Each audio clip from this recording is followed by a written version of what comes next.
Welcome to Smalltalk Daily for Monday, February 15th, 2010. This morning I'd like to go through self and super and how they work as recipients of message sends in the context of the print on and print string methods, because that's an excellent way to just walk through code and see how things work. So here I have a typical print on where I say super print on and then just put on the stream last name, first name, because I've got a person class where I have an ID, a first name, and a last name.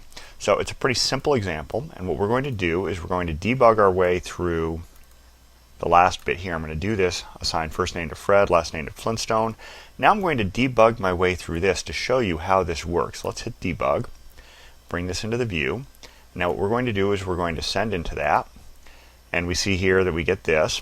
So we'll step through that right stream. Now notice we send print on to self.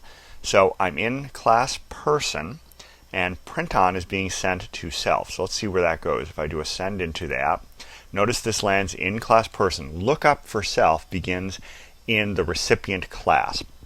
So when we send a message to self, it means start lookup in this class, and then if you find it, execute it. If you don't, go one up to the superclass, and so on. You keep looking. On the other hand, when we get to print on, notice how the first thing is sent to super. So we're in class person. We send print on to super in here. Now we're already in print on, so if we sent self print on here, we'd be in an infinite loop. But by sending super, watch what happens when I do a send.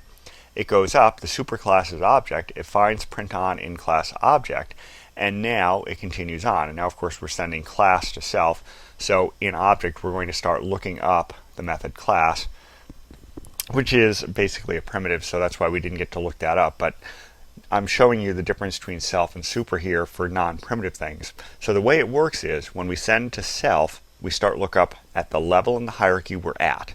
When we send super, we start lookup one level above the hierarchy where we're at. That's why you'll see so many new methods where the first line is super new, because we say go ahead and do whatever it is we inherited first. And likewise, in the initialize method on the instance side, you'll so frequently see super initialize to initialize, say for instance, all the instance variables we've inherited from any superclasses. So that pretty much covers what I wanted to cover. Should give you an idea of how self and super work.